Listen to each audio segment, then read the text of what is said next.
Olá, seja bem-vindo ao programa Espaço Aberto para a Saúde.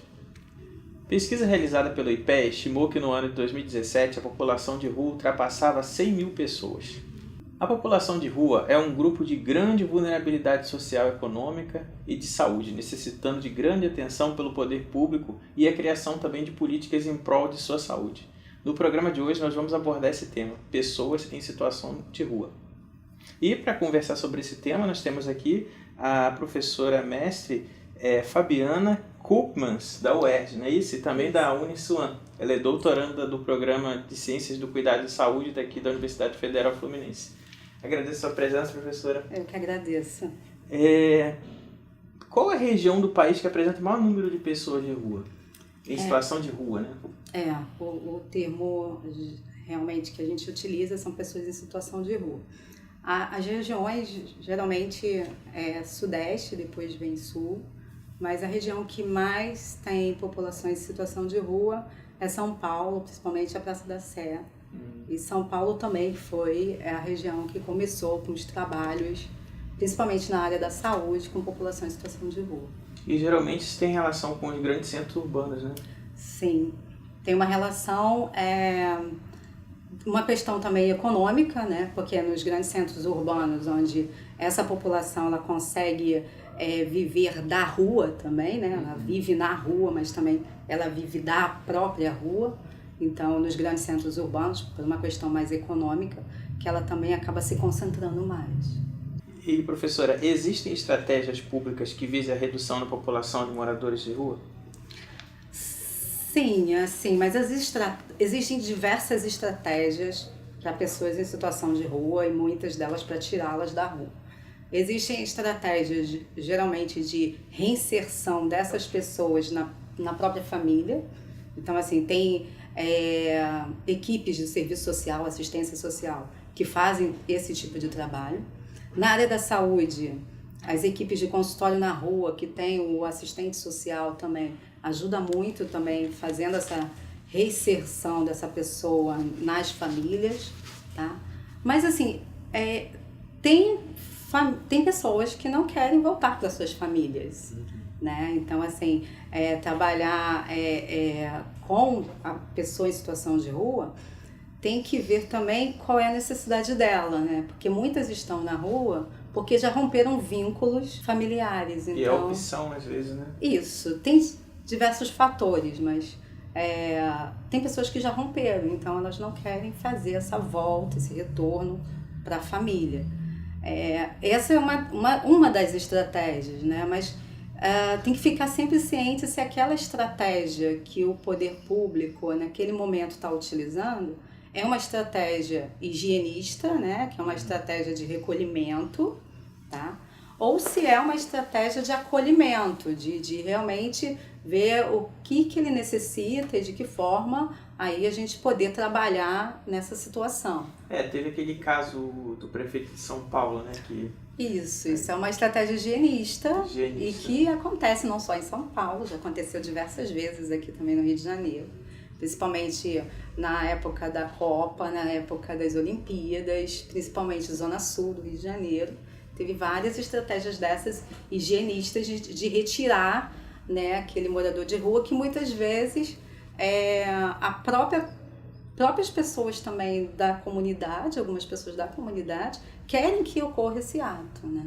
Só que é uma estratégia que você vai ver o que é volta, você não está resolvendo nada, você não está solucionando nada, tá? É uma coisa momentânea. Agora, estratégias de acolhimento, de realmente tentar ver de que forma essa pessoa pode sair da rua, isso demora mais tempo e tem que ser feita a longo prazo também.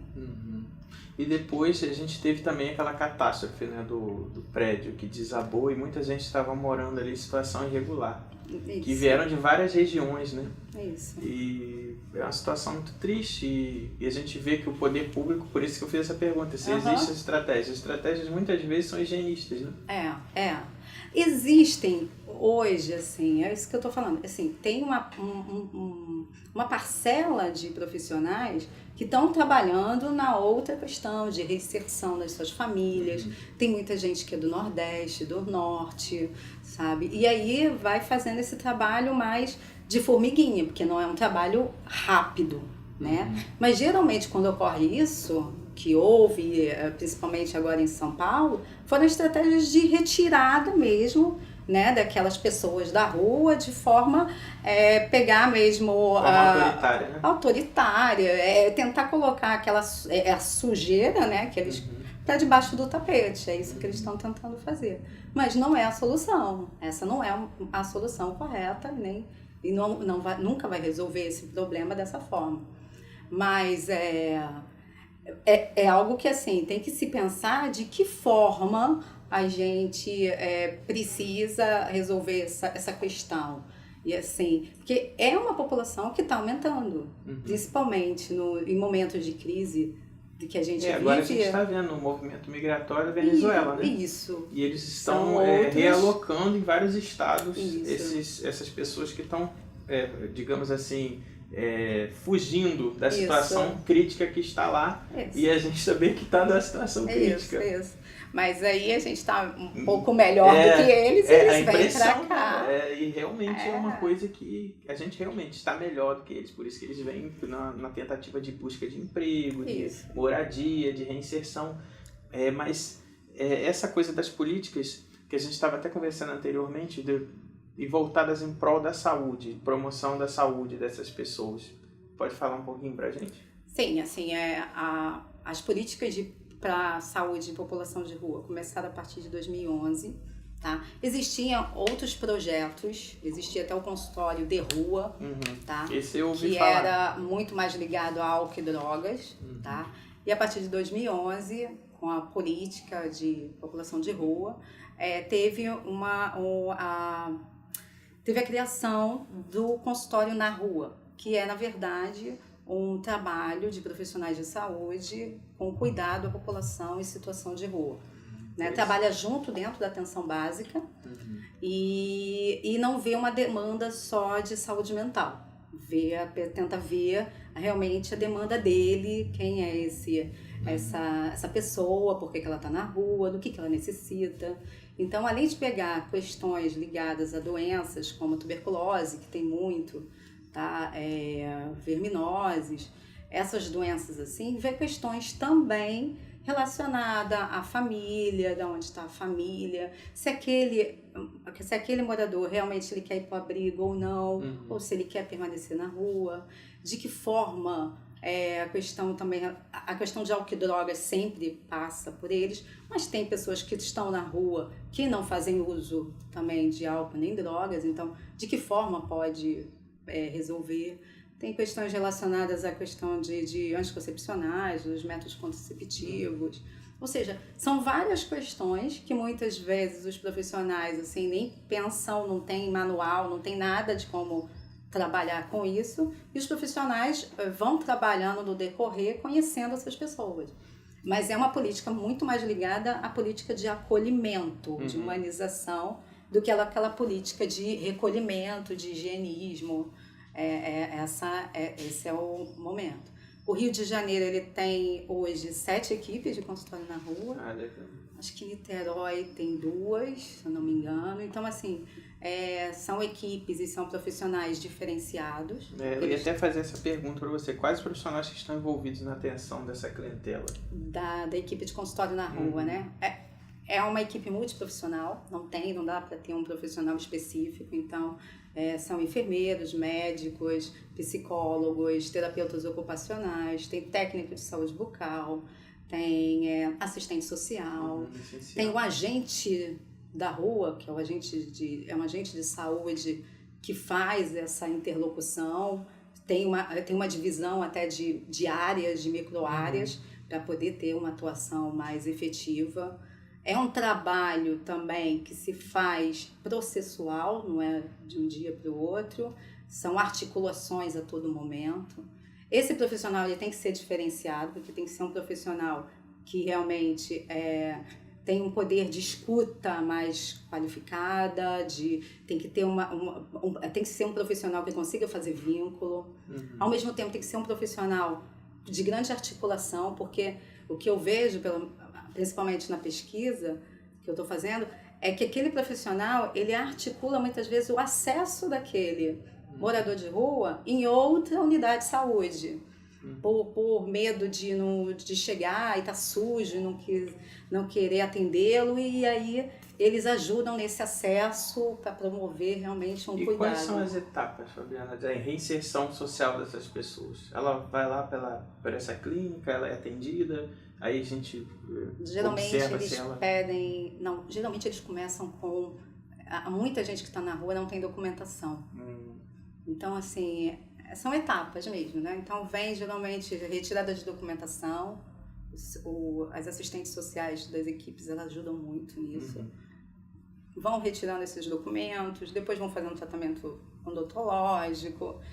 Já existem alguns locais parceiros de acolhimento mesmo, de dar oportunidade, sabe? Mas é tudo processual, não é algo de um dia para o outro. São questões que vão ser resolvidas a todo momento, tem que ser discutidas pela equipe também, a todo momento. Para poder dar esse acolhimento, esse vínculo, porque também, senão ele sai daquele lugar, daquele território. Ele vai para um outro território, um outro local, e aí tudo aquilo que você fez, né, pode acabar. Entendi. Tipo, acaba fazendo com que ele fuja, né, daquela... Isso, se porque... sinta incomodado. Porque... O que a maioria deles relatam mesmo é aquela invisibilidade, né? Eles, assim, todo mundo vê aquela pessoa como se fosse um invisível, né? E aí o profissional que está trabalhando com essas pessoas invisíveis é tentar colocar essa pessoa visível, né? De que forma essa pessoa vai se tornar visível? E aí essas pessoas, muitas delas têm realmente vergonha de entrar num hospital, num posto de saúde, porque geralmente tem o odor, o cheiro, estão sujas. E isso acaba interferindo um pouco no próprio acolhimento, né, no próprio cuidado. Então, para trabalhar com isso, tem que realmente assim, se despir e estar junto dessas pessoas para que elas possam entrar no serviço e poderem ser cuidadas. A gente tem uma alta taxa de tuberculose. E como fazer um tratamento de tuberculose naquela pessoa que está na rua? É difícil. Como é que você vai fazer um DOTS, que é ver a pessoa tomando a medicação sempre? Então, tem que adaptar, tem que fazer um vínculo para ter uma efetividade naquele tratamento, porque senão... Porque para o pessoal entender, né? A pessoa que faz o tratamento, ela tem que tomar o antibiótico e ter a dose supervisionada para ver se ela realmente está tomando. E são 6 meses, no mínimo, de tomada de medicação diária. E é uma medicação pesada. Tem que se alimentar bem. Isso, e como para fazer. Ainda há muitos casos, professora, de doença mental dessas pessoas em situação de rua? Sim. Doença mental ligada também ao uso das drogas, do próprio álcool. Sim, tem também. Existe um projeto de lei da Câmara dos Vereadores do Rio que fala sobre reservas de vagas de trabalho para pessoas em situação de rua. Na sua opinião, isso vai dar certo? E qual o impacto que isso pode apresentar para essa população? Pode... É aquilo, acho que não acredito que dê certo rapidamente, né? Mas de que forma vai fazer essa reinserção? Né? Que locais são esses? Isso então faria parte de todo um processo, né? Você passaria por esse processo, que você já explicou, e depois que de repente teria uma vaga, se fosse a lei for aprovada. Até mesmo para você ver quem são eles, que se eles realmente querem. A gente sabe que muitos que moram na rua trabalham, é um emprego informal.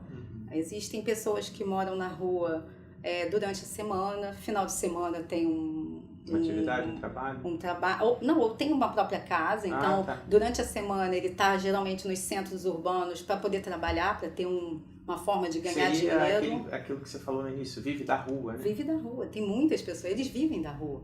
Não é só viver morando, não é só ficar lá. né? A rua acaba sendo também um sustento deles.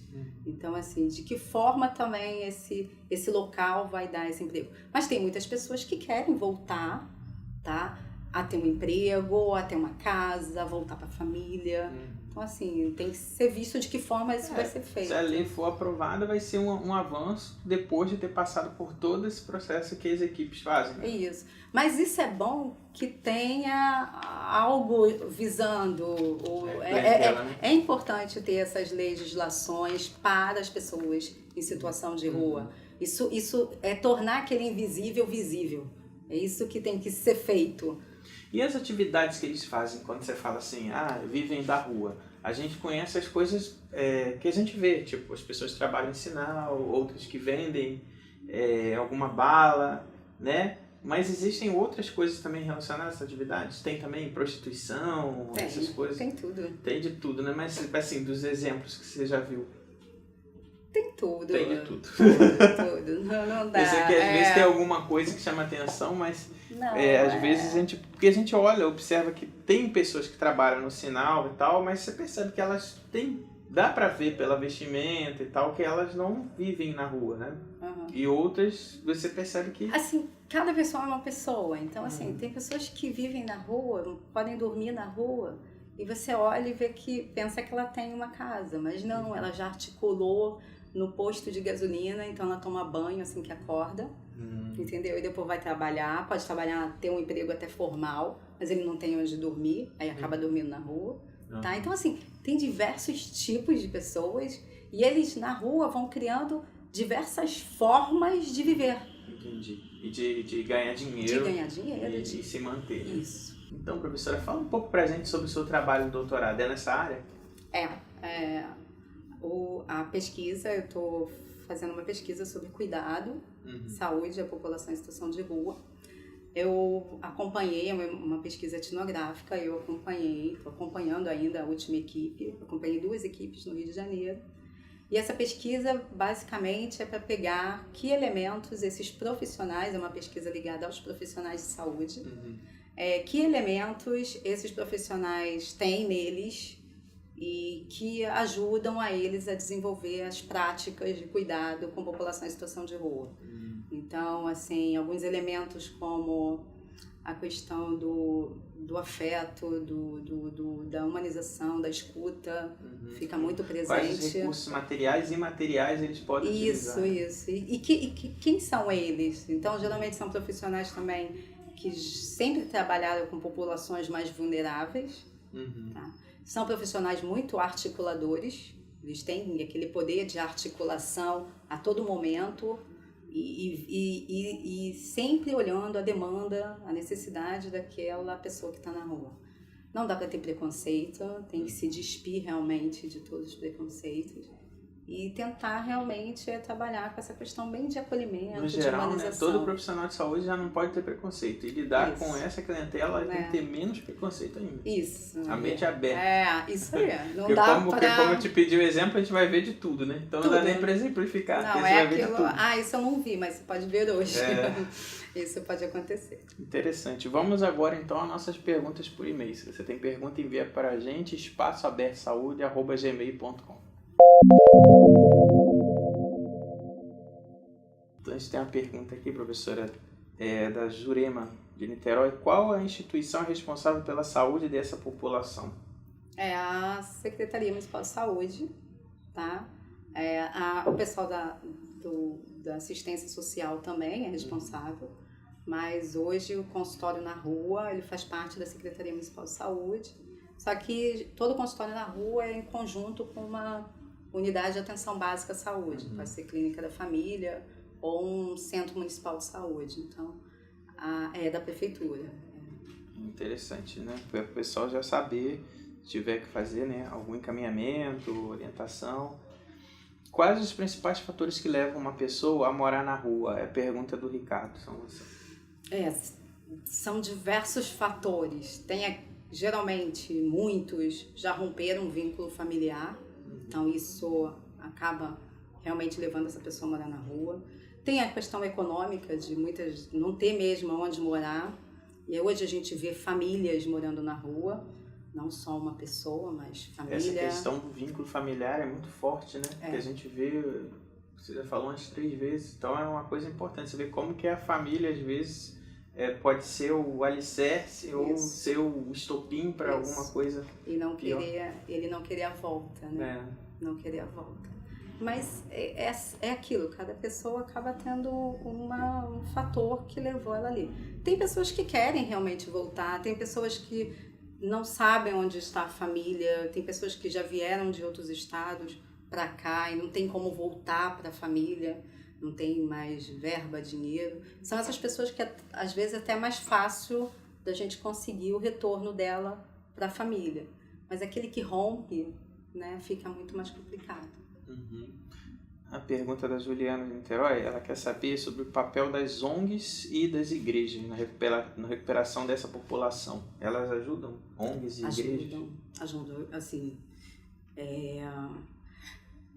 eu vejo como, acredito que tem um papel fundamental. Primeiro que eu vejo muitas igrejas e muitas ONGs até que começaram esse trabalho, tá? Muito mais de acolhimento antes até do que o poder público.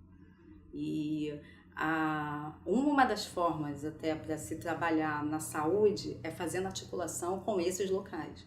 Então, assim, o que a igreja está oferecendo, o que eu posso também oferecer para poder otimizar ali o meu trabalho. Então, assim, o que eu vejo são essa questão de acolhimento muito forte. E igrejas independentes do tipo de religião. Diversas, tá? Que é banho, é roupa, é comida, mas é algo que eles próprios já até sabem. Hoje é naquela igreja tal, amanhã na outra. Eles já, quem mora na rua acaba já sabendo, né? Isso. São eles até que indicam aonde é que essa rede de apoio acaba sendo uma rede de apoio. E para trabalhar com a população de rua, precisa dessa articulação com essa rede de apoio. Muito legal. E a pergunta da Laila do Rio, como se dá a reinserção desse grupo no mercado de trabalho? Então, já tinha falado. Isso. Começar. Primeiro, essa questão de documentação, né? Geralmente eles chegam, aí começa a fazer também tratamento odontológico, vendo a saúde. Aos poucos vai ver quais são esses parceiros de trabalhistas, né? Que tem para poder ter essa reinserção, para poder ocorrer. Mas geralmente é isso. Começa pela documentação. Muitos estão na rua sem documentação. E, professora, na sua opinião, qual o grande desafio para lidar com as pessoas em situação de rua hoje? Eu acho que a questão da invisibilidade. Tentar ver realmente quem está do teu lado, sabe? Quem é aquele ali que está deitado, quem é aquele ali, por que ele está ali. Tentar mesmo sair do seu olhar, do seu olhar do teu umbigo, do que você carrega e ver que a outra pessoa está ali por algum motivo. Tem uma história, né? Tem uma história, que é uma história diferente da sua, pode ser até parecida, sabe? Mas por algum motivo está ali. E aí, será que ele quer ficar ali? Será que ele está precisando de ajuda? Sabe? Eu acho que acaba sendo também de cada um, de cada cidadão, não tornar aquela pessoa mais invisível, porque não está só invisível. Aquela pessoa ali tem um impacto naquele local, naquela história, naquela rua. Então, assim, tem ali uma pessoa que dorme debaixo da marquise do teu prédio, mas ela está ali por quê, o que ela quer, e está sendo cuidada, tem algum local, né? Eu acho que a invisibilidade, eu acho que é o maior desafio ainda que a gente tem que superar, entender isso. Importante. Agradeço então a presença aqui da professora. Não, obrigada. A Fabiana Ferreira Koopmans. É isso mesmo? Isso, Koopmans. E aí ela falou pra gente sobre pessoas em situação de rua. Espero que vocês tenham gostado desse programa e até o nosso próximo encontro aqui no Espaço Aberto para a Saúde.